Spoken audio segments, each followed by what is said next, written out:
Tim Ridho menyiapkan gugatan ke Mahkamah Konstitusi mengenai adanya dugaan kecurangan di Pilkada Jakarta 2024. Dan sebelum kita menanggapi hal tersebut, kita terlebih dahulu untuk mengetahui bagaimana jalannya rekapitulasi perolehan suara Pilkada Sulawesi Selatan oleh KPU. Sudah ada rekan kami di sana, Firda Jumardi. Firda.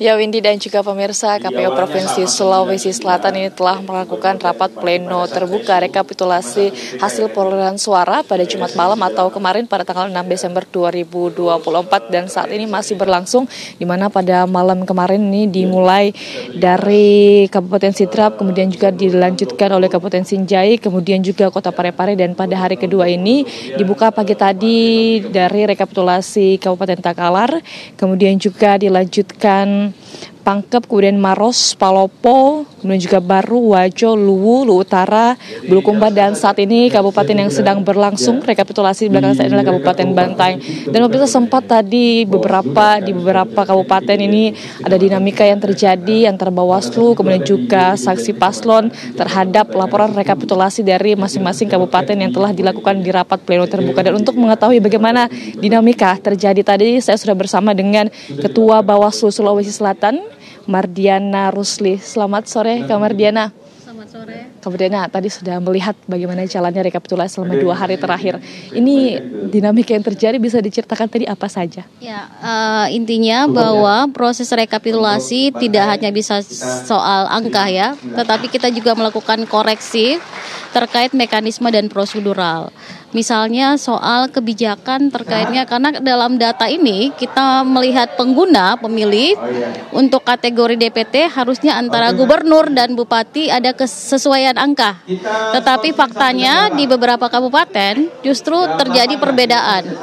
Argumentasi yang dikeluarkan oleh KPU adalah dipengaruhi oleh jumlah pemilih di Loksus. Loksus itu adalah daerah TPS yang berada di tahanan. Karena tahanan itu ada varian ya, ada warga lokal, ada warga titipan yang dari kabupaten-kabupaten lain. Nah, dari beberapa kabupaten yang menarik dari analisis kami adalah yang diterapkan oleh KPU Bulukumba. Karena jumlahnya hampir mulai DPT pengguna sampai dengan DPTB-nya dan DPK-nya itu sama. Jadi sehingga analisis kita itu dipengaruhi. Jadi memang perbedaan tafsir itu yang membuat perlu ada penjelasan yang konkret dari KPU.